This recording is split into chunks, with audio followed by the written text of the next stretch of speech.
ఉండండి. ఇట్లాంటి వ్యవహారాలు జరుగుతున్నాయి బట్టి మాకు పిల్లలు వద్దనుకుంటున్నారు. వాళ్ళు అంత కష్టపడి చెమటోడ్చి సాకి సంతరించి ఈ సమాజాన్ని చూసి వాళ్ళ పాటికి వాళ్ళు వెళ్ళిపోతుంటే ఇట్లాంటి బిడ్డల్ని కనడం ఎందుకు, తర్వాత ఏడుస్తూ కూర్చోవడం ఎందుకని పిల్లలు వద్దు అనుకుంటున్నారు. అవునా అవునా? అందుకే ఝాన్సీ లక్ష్మీబాయి గురించి చెప్పండి. గుర్రం మీద కూర్చుని బ్రిటిష్ వాళ్ళతో యుద్ధం చేసినప్పుడు ఝాన్సీ లక్ష్మీబాయి వయసు ఎంత? 18 సంవత్సరాలు. యుద్ధంలో చనిపోయినప్పుడు వయసు ఎంత? 24 సంవత్సరాలు. అవునా? ఈ కథ చెప్పుంటే భారతదేశం ఎప్పుడో బాగుపడేది. చెప్పలా కొడుకులు చంపేసిన వాళ్ళు, బామృతులు చంపేసిన వాళ్ళు, సింహాసనాలు ఎక్కేసిన వాళ్ళు, దేవాలయాలు పడగొట్టేసిన వాళ్ళు, ఆవులు చంపేసిన వాళ్ళు, హిందూ మహిళల్ని బలవంతం చేసిన వాళ్ళు, వాళ్ళ చరిత్రే ఘనంగా చెప్పారు 70 ఏళ్ల నుంచి. ఆర్ఎస్ఎస్ తయారు చేసినటువంటి కార్యకర్తలందరూ పెద్దవాళ్ళయ్యి, నాయకులయ్యి, అన్ని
ధర్మం మనల్ని రక్షిస్తుంది.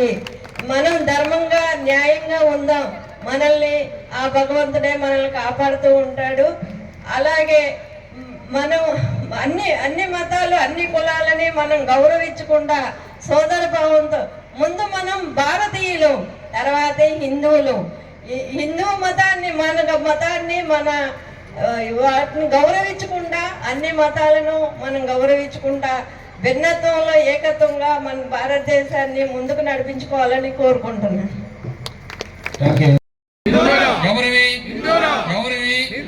రాత్రి 12 గంటలకి, 1 గంటకి, అర్ధరాత్రి, అమావాస్య, చతుర్దశి, అష్టమి, ద్వాదశి, పగలైనా రాత్రి అయినా, పుట్టినప్పటి నుంచి చచ్చేదాకా, చచ్చిన తర్వాత మళ్ళీ పుట్టినా మళ్ళీ చచ్చినా ఎప్పటికైనా శాశ్వతంగా ఉండేది హిందుత్వమే. అవునా? ఎందుకో తెలుసా చెప్పండి. ప్రపంచంలో పూర్వజన్మ పునర్జన్మ సిద్ధాంతం ఉండేది హిందూ మతానికి ఒక్కదానికి. వేరే వాళ్ళు అదృష్టవంతులు పుడతారు, చచ్చిపోతారు, అయిపోయింది. నీకు అట్ట కాదు. నువ్వు పుట్టాలా చావాలా. వచ్చే జన్మ మనిషి జన్మే వస్తుంది అనుకుంటున్నావా? లే నందిగాములో జనమైనా రావచ్చు. అవునా? అందుకని ఏం చేయాలా? ఒళ్ళు దగ్గర పెట్టుకోండి వద్దా? మంచి చేయాలా వద్దా? ధర్మంగా ఉండాలా వద్దా? సత్యంగా ఉండాలా వద్దా? సేవ చేయాలా వద్దా? దైవభక్తి కలిగి ఉండాలా వద్దా? దేశభక్తి కలిగి ఉండాలా వద్దా? అట్టుంటే మంచి జన్మ వస్తుంది. అట్ట లేకపోతే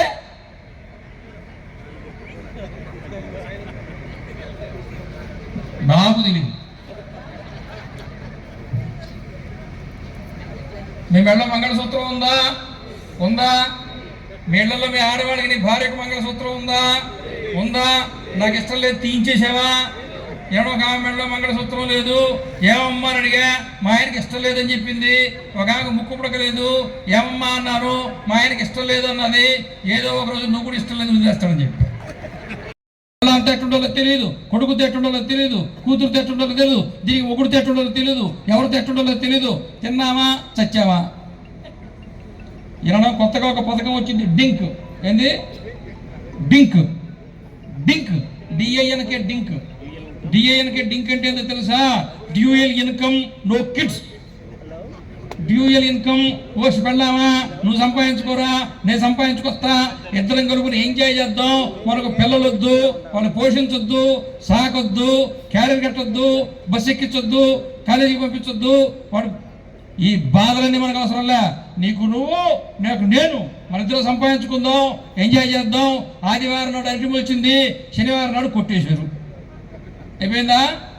DINK dual income, no kids. ఈ రకమైనది ఢిల్లీలో, బొంబాయిలో, హైదరాబాద్లో, పూణేలో, బెంగళూరులో, మద్రాసులో, పెద్ద పెద్ద మెట్రోపాలిటన్ సిటీస్లో పెళ్లి చేసుకున్నాడు. ఈ రోజున మాకు పిల్లల వద్దునే వాళ్ళ సంఖ్య పెరుగుతోంది. హిందువుల మాత్రమే. ముస్లింల పిల్లలు కంటున్నారు లేదా? ఆపుతున్నారా? ఈరోజు పేపర్లో వచ్చింది, నెల్లూరులో ఒక ఆమె ఇప్పటి వరకు 12 మందిని కన్నది, సుఖప్రసవం 13కు రెడీగా ఉంది. మీరు కనగలరా? ఓపిక ఉందా? ఒకటే సాగలేం. ఆస్తి విభజన అయిపోద్ది. ₹1,00,00,000 ఆస్తి ఉంది, ఒక్కడికైతే 1,00,00,000 వాడికే ఇస్తా, ఇద్దరైతే 250 అవుతాయి. వినడానికి కదా? నోరు మూసుకొని ఉన్నారా? అప్పుడప్పుడు చెప్పమన్నారా? నేను ఇక్కడ అంతా స్కానింగ్ చేస్తున్నా, ఎవరు ఉంటున్నారో, ఎవరు వినట్లేదో, ఎవరికి వాసన వస్తుందో, తగిలిందో, మూత లేపారో, వాసన వచ్చిందో, పోదాం అనుకుంటున్నారో, ఎంతసేపా అనుకోలేదే, ఊరికి పోవాలి, ఆటో దొరకదే, బస్సు రాదే, ఎట్ట పోవాలా, అర్ధరాత్రి చీకటి, వచ్చేవాడు తీసుకొచ్చారు, పోయేవాడు పట్టించుకోరు, పంచాయతీ ఎలక్షన్లాగా ఓటు ఇచ్చుకుని వదిలేస్తారు ఇళ్ళు అనుకుంటున్నారు కదా? అనుకుంటున్నారా? అయోధ్యలో రామ మందిరం నిర్మాణం చేయాలంటే 1991లో కరసేవలుగా పోయేటువంటి వాళ్ళు వస్తే వస్తాం, చస్తే చస్తామని చెప్పి పిల్లల్ని కూర్చోబెట్టుకుని ఆస్తి భాగాలు చేసి వాళ్ళకి వీరునామాలు రాసి, కొడుకులకింత, కూతుళ్ళకింత, ఇల్లు నువ్వు తీసుకో, ప్లాట్ నువ్వు తీసుకో, ఫ్లాట్ నువ్వు తీసుకో, పొలం తీసుకొని తల్లిదండ్రుల బిడ్డలకు ఆస్తులు పంచి భాగం ఇచ్చి అయోధ్య రామ జన్మభూమి రాముడి కార్యానికి పోతున్నావు. ప్రాణాలతో ఉంటే తిరిగి వస్తాం, చచ్చిపోతే పిండం కూడా పెట్టొద్దు, రాముల్లో కలిసిపోతాం అని చెప్పిన హిందూ జాతికి చెందిన వాళ్ళు మీరు. అవునా? అయోధ్యలో రామ మందిరం ఊరికే రాలా, రక్త తర్పణం చేస్తే వచ్చింది, లక్షలాది మంది చనిపోతే వచ్చింది. 350 ఏళ్ళు 80 యుద్ధాలు చేస్తే లక్షలాది మంది చచ్చిపోతే రామ మందిరం కట్టుకున్నాం. అవునా? రామాయణంలో రావణాసుడు ఇన్ని రోజులు బానిసత్వాన్ని అంగీకరించక యుద్ధము చేసి గెలిచిన ఏకైక జాతి నువ్వు నేను పుట్టిన హైందవ జాతి. ముస్లింలు ఒప్పుకున్నావా? మొగలు రాలే, కీళ్ళ నొప్పి రాలే,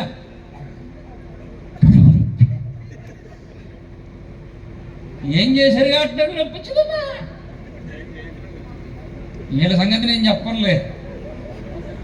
ఈ రోజుకి ఇంట్లో పూజ అంతా మీరు చేస్తున్నారు కాబట్టి, ఇంటికి గడప పసుపు మీరు పూస్తున్నారు కాబట్టి, మంగళతోరణాలు మీరు కడుతున్నారు కాబట్టి, రోజు దేవుడికి మీరు పూజ చేస్తున్నారు కాబట్టి మీరంతా కళకళలాడుతున్నారు. కావాలంటే ఇక్కడికి వచ్చి చూడండి, మహిళలు ఉండే వైపు అంతా కళకళగా ఉంది, ఇది వెలవెలగా ఉంది. కానీ అక్కడ రచ్చబండ మీద కూర్చొని మాత్రం ముఖ్యమంత్రులు మార్చేస్తాం, ప్రధానమంత్రులు మార్చేస్తాం, ట్రంపును కూడా మార్చేస్తాం. మాకున్నంత సామాజిక చైతన్యం, రాజకీయ చైతన్యం ప్రపంచంలో ఎవరికి లేదు. కానీ మీరు అట్ట కాదమ్మా, ఏం చేసినా అంత పూజ చేస్తారు. అందుకనే పూజ చేసి మేము 50 ఎకరాలు వ్యవసాయం చేసినా, 25 లక్షలు సంపాదించినా డబ్బంతా మీకే ఇచ్చా, వీరోడి తాళం వేసుకుంటారు, కంచిపొట్టు చీర మీదే, ధర్మవరం చీర మీదే, వెంకటగిరి చీర మీదే, కలకత్తా కాటన్ మీదే, బెంగాలీ కాటన్ మీదే, వారణాసి సిల్క్ మీదే. అవునా కాదా? మెడలో బంగారం ఎవరికి? మీకే. ఇంట్లో వస్తే ఎవరికి? మీకే. ఇంట్లో వేసే ఎవరికి? మీకే. అవునా కాదా? దేవుడికి పూజ చేసుకున్న ద్వారా మీరందరూ పచ్చగా ఉన్నారు. మీరు నన్ను కోపడంటే, ఏమి అన్నంటే నేను ఒక మాట చెప్తా, చెప్పమంటారు వద్దంటారా? చిట్ట చివరికి వాళ్ళ ఇన్సూరెన్స్ పాలసీ కూడా మీకే. 50-60 కిండు బాయ, 80-90 దాకా మీరు ఉంటుంది. సమాజంలో అట్టుంది జరుగుతూ ఉంది. అవునా కాదా?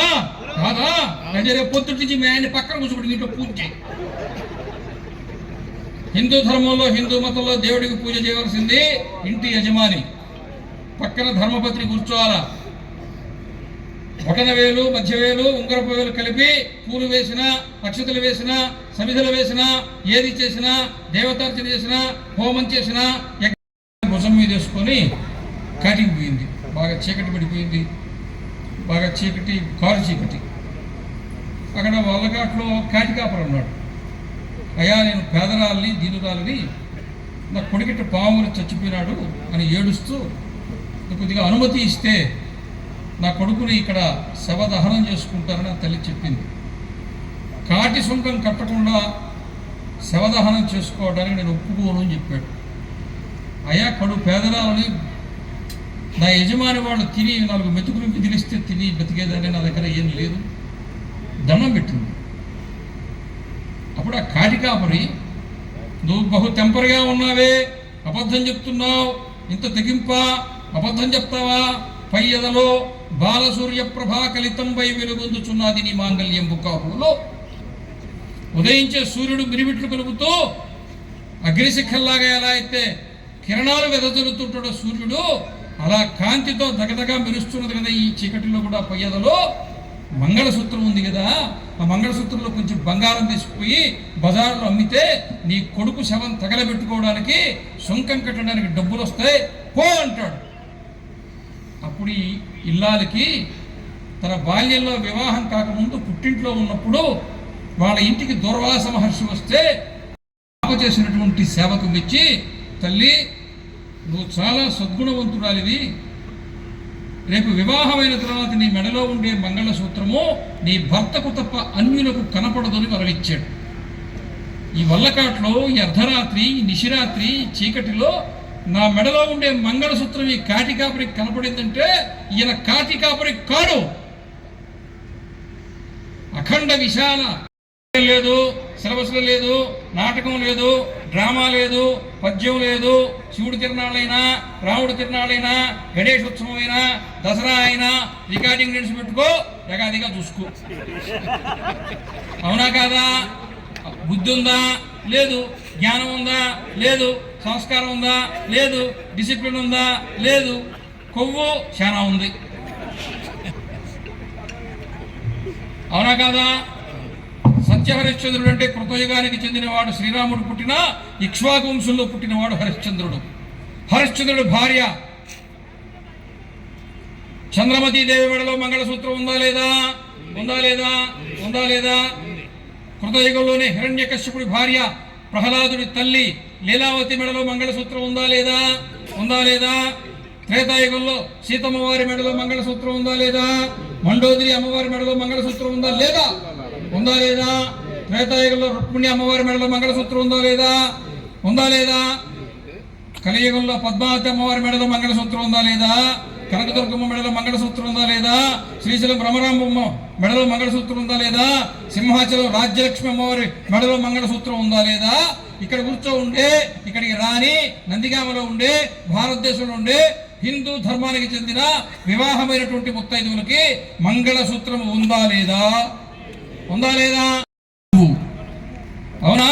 ఎవడైనా మతం మారాడంటే లోపలుండే దేవుడిని బయట పోయేసుకోవడం లెక్క. అర్థమైందా కాలేదా? అర్థమైందా కాలేదా? దేవుడిని కన్నది హిందువు మాత్రమే. కన్నడం అంటే అర్థం ఏంటి? కంటితో చూడడం. కన్నడం అంటే అర్థం ఏంటి?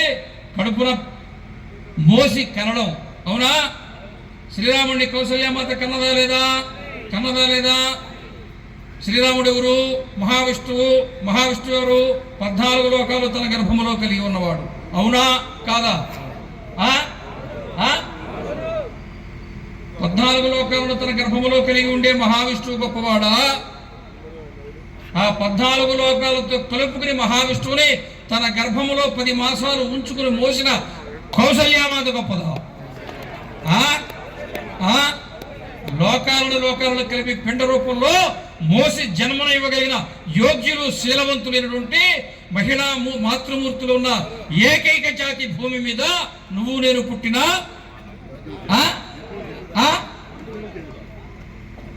అర్థమైందా కాలేదా?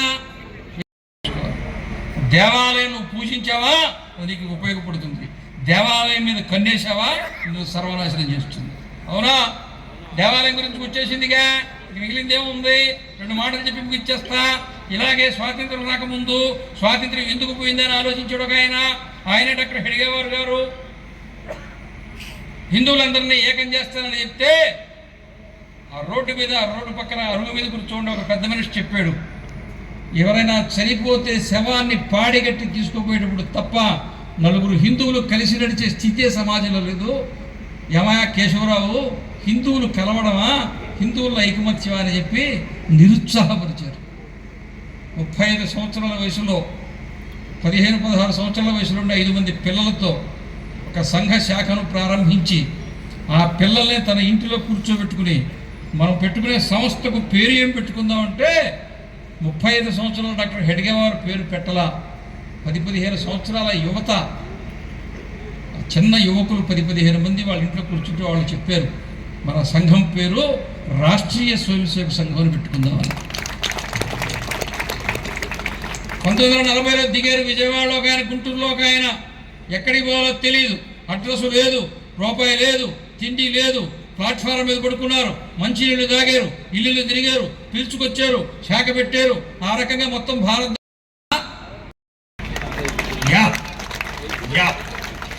అవునా కాదా? అలా అక్కడక్కడ రాజ్యాలు స్థాపించారు. కానీ డాక్టర్ హెడ్గేవార్ గారు ఏం చేశారు తెలుసా? కాశ్మీర్ నుంచి కన్యాకుమారి దాకా, కటక్ నుంచి కటక్ దాకా, అండమాన్ నుంచి అరుణాచల్ ప్రదేశ్ దాకా పొలాల్లో ఉండేవాళ్ళు, అడవుల్లో ఉండేవాళ్ళు, మత్స్యకారులుగా ఉండేవాళ్ళు, వేద పండితులుగా ఉండేవాళ్ళు, భూస్వాములుగా ఉండేవాళ్ళు, రైతు కూలీలుగా ఉండేవాళ్ళు, చదువుకున్న వాళ్ళు, చదువు లేని వాళ్ళు, అందరి